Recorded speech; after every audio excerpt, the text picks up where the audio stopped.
introduce about you because you have so much profile, very, very heavy profile. She's the founder and the president of the Cloud Institute for Sustainability Education in New York City. And her organization is dedicated to enhancing societal awareness and action towards health, safety, and a sustainable future through education. Her organization and her work is focusing on transforming core thinking and skills of sustainable development into educational resources, inspiring individuals and communities to redefine their relationship with the world and their roles within it. It sounds like very entrepreneurial anyway. And the floor is yours, um, Jaimie. And Jaimie's presentation, yeah, inspiring young people. Yeah, now it's your floor. Thank you. Thank you, Juan. And hello, everybody. I'm going to just jump right in. My goal for today is to inspire all of you to become hopeful about contributing to the shift towards sustainability through education.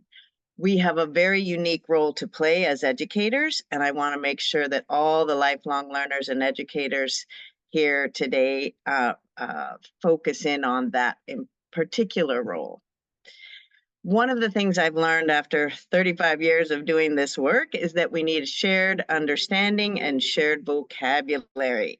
And so I'll start with just a couple of quick and pithy descriptions of what we mean by sustainability. John Ehrenfeld says it in a wonderful way, the possibility that human and other life will flourish on the planet forever. Very poetic. And the focus here is on the word possibility. We don't have guaranteed seats on Spaceship Earth. We have to earn our seat like every other species in the world. The horseshoe crabs have been here 450 million years, the bees 100 million years, horses 50 million years. And we can thrive over time if we learn how to do it. Danella Meadows has another way of describing it. It's a society that's far-seeing enough, flexible enough, and wise enough not to undermine either its physical or its social systems of support. In other words, do not shoot our own selves in the foot. Very good advice. And this is my description. It's the will and the capacity to thrive over time in our interdependent, diverse, and ever-changing world. So that's the way we see what sustainability actually means. And then educating for sustainability makes sense because we have to learn how to unleash our potential in a way that contributes to the health of the social and physical systems upon which we depend so that we can thrive over time. And the foundations of our knowledge, skills, and habits of mind are cultivated in our schools. So as we look at some of the challenges that we're facing, and particularly global warming and climate change, we need to go back upstream to think about our thinking. And so what are we thinking? And how did we get here? Because we spend a lot of time in education for sustainability thinking about our thinking, because thinking drives behavior and behavior causes results. And this is the kind of thinking we see everywhere all over the world. Not necessarily with the students of all the panelists today, but in a lot of other places where they haven't received the memo yet. And of course, if you cut that boat in half, you don't get two boats. It's a little systems thinking joke we like to use. It's one boat, we're all in it, and we all need to work together to turn it around. And we love Einstein's quote, the significant problems we face can't be solved with the same thinking we use them in the first place, that we used in the first place. So education for sustainability is that different way of thinking. It's our ode to Einstein, if you will. So a little note on stocks and flows. I designed this little session as a provocation so that you can see how we educate for sustainability with a focus on climate. And you have to understand stocks and flows if you want to understand climate. Stocks are entities, then it can accumulate like water in a bathtub. Flows make the stocks increase or decrease, like the faucet brings the water in and the drain takes it out. Very simple concept. So for example, if you have a savings account and you take out more money faster than you put it in, then you're going to run out, and that's unsustainable. Pretty simple to understand. Same thing with fish stocks. If you take out more fish faster than the ocean is able to replenish them, then there'll be no more fish. Also unsustainable. And everybody kind of knows these things, and yet we keep doing it. On the other hand, the opposite is also true. If we put more in faster, let's say more food into our bodies faster than our bodies can absorb them or burn them or excrete them, it will accumulate weight. And over time, it will affect our health and our vitality. Also unsustainable. And now, of course, we get to CO2 and greenhouse gases, and we have the same dynamic.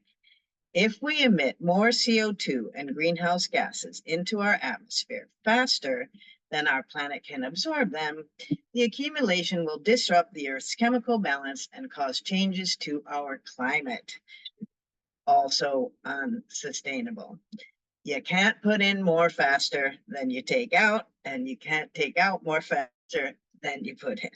We're looking for dynamic stability always. That's the optimum state of any healthy living system.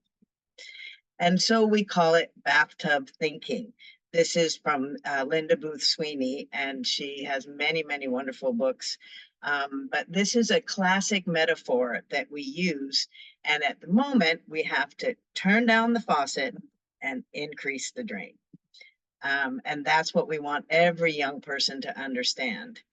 And I'm going to explain how that's going to work. In Education for Sustainability, we have the Cloud Institute Standards and Performance Indicators to educate for sustainability. And we also have the benchmarks for sustainability education for social and individual learning. One of the performance indicators that we think is critical, especially in this conversation of global warming and climate change, is that we must distinguish problems from symptoms and identify the most upstream problem we can within our sphere of influence. And let me show you how that's going to work. In system dynamics and systems thinking, we have a tool called archetypes. They're classic things that happen in systems all the time. And one of the ones I think is appropriate here is called the shifting the burden archetype. So are we going, and the question on the table is, are we going to adapt and mitigate the effects of climate change, or are we going to reverse global warming? And here we go. So systems thinkers say every problem is a symptom of another problem, which can drive you crazy, or you can go as far upstream as possible within your sphere of influence. So let's say we take climate change as the symptom, because climate change is a symptom of global warming, and global warming is a symptom of too much CO2 and greenhouse gases emitted faster than the Earth can absorb them, which is a symptom of bad thinking, old paradigm, mechanistic, haste makes waste kind of thinking. And that's what we need to turn around. So let's say we start with climate change, and we mitigate and we adapt to it, which in the short run actually makes sense because we want to lessen the burden. We want to figure out how we're going to adapt to it because there will be delays in the system. But over time, if you think of that as the solution, that's the problem right there. So in a shifting the burden archetype, it's often necessary to treat symptoms in the short run, but don't confuse treating the symptoms with addressing the problem. Because what happens if you simply focus on the symptomatic solution is that over time, the symptom will get worse because you're not getting to the cause, and now you're going to have new problems. So the unintended consequences have the opposite effect on the fundamental solution, which is to reverse global warming. So if we address the problem, the most upstream problem, which is to reduce CO2 and greenhouse gas emissions almost 80% at this point, very, very soon, so that we restore the greenhouse effect that protects us. Then we reverse global warming in one generation, and that makes a whole lot more sense over time. So that's what we're arguing, is that we need to focus on reversing global warming, and then in the short run, of course, address the symptoms by mitigating and adapting. But the only real way to move toward a healthy and sustainable future is to reverse global warming. So I want to show you a map. This is something that we've been inspired to develop from Peter Sengi's work and Roger Salant's work. And so Roger and I put this together because our climate is a commons, and that means that we all depend on it and we are all responsible for it. So we've worked and worked and worked to think, well, what is the archetype for a healthy climate? So, and a healthy commons in general. So one of the things we need to do is do the math. The stock and flow diagram, that's all about doing the math. More of this and less of that, and less of this and more of that. We need to develop social contracts and agreements with one another, locally, regionally, and globally. And we need to get creative, and all of you are so excited. The work that you're all doing is so exciting because it is creative and innovative. So that we can flourish and contribute to resiliency and to regeneration, leaving the place better than we found it. And if we do that, then we see whole living systems are the context for positive decision making. And that way of thinking then contributes to the natural fluctuations that life is always happening on this planet in living systems, and contributes to the natural disturbances within the limits of resilient ecosystems, which then contributes to dynamic stability and the regeneration of the natural commons. And so that's our map. And it begins with us doing the math, developing social contracts, and getting creative and seeing the whole system. These are 3 resources that I think will be useful to you. And the first 2, Project Drawdown and Project Regeneration, are showing us what we need to do more of and what we need to do less of, because they've done the math, and that's very exciting. And just to give you an example, educating girls in the 2/3 world is in the top 10 innovations to reverse global warming in one generation. And then the last one is MIT's En-ROADS simulator, where everybody in the world, it's free and open source, and you can move the toggles around. They've organized the areas of study into energy production, land management, transportation, and so forth. And you can see with the little toggle switches how we get below 2 Celsius, and it's incredibly exciting. I'm on it every day playing with it. And of course, you can see that reducing and eliminating emission of fossil fuels is the #1 innovation. So what I wanted to do is open up a conversation to show you what we consider the mental models for a sustainable future. And the first one we think is essential is that a healthy and sustainable future is possible. TD, you talked about the kids that are cynics and skeptics. We've been educating about unsustainability for a really long time, and it's time that we educate for a sustainable future, and that does require a different way of thinking. And the first one is that it is possible, and we're going to do it. The second one is that we're all in this together. We're interdependent on one another and on the living systems and the natural systems upon which all life depends. It's spring here, so now we have the flies. You can see I'm in upstate New York on our farm. The next one is to live by the laws of nature. We must operate within the laws and principles of nature rather than try to overcome them. I work in education. I'm in schools every day, mostly working with pre-K to 12 school systems, although many universities and civic groups as well, and counties and municipal governments. almost no one knows what the operating instructions are for our planet Earth. And so we need to make sure that everybody understands the science and the operating principles, the natural laws, the physical laws and ecological principles, because they're not negotiable. Another mental model for a sustainable future is to understand that healthy systems have limits. Thresholds and constraints are our friends. So we call it tapping the power of limits. And don't confuse the mental model of scarcity or the loss of autonomy with the reality of limits. And constraints drive creativity. Every artist knows that, and we can all remember that. And here's an example of that. Here is just a short chart by the World Bank that shows how many countries have already begun to do well economically, even as measured by the GDP, by reducing their emissions. And I love that. Because of course, if you use constraints to drive creativity with the will to do it and the vision to do it, you can do it. And so I like to make sure people see this is up to the minute data. Another great mental model for a sustainable future is to recognize that the way that we meet our needs is in the context of interdependence, is through mutually beneficial relationships.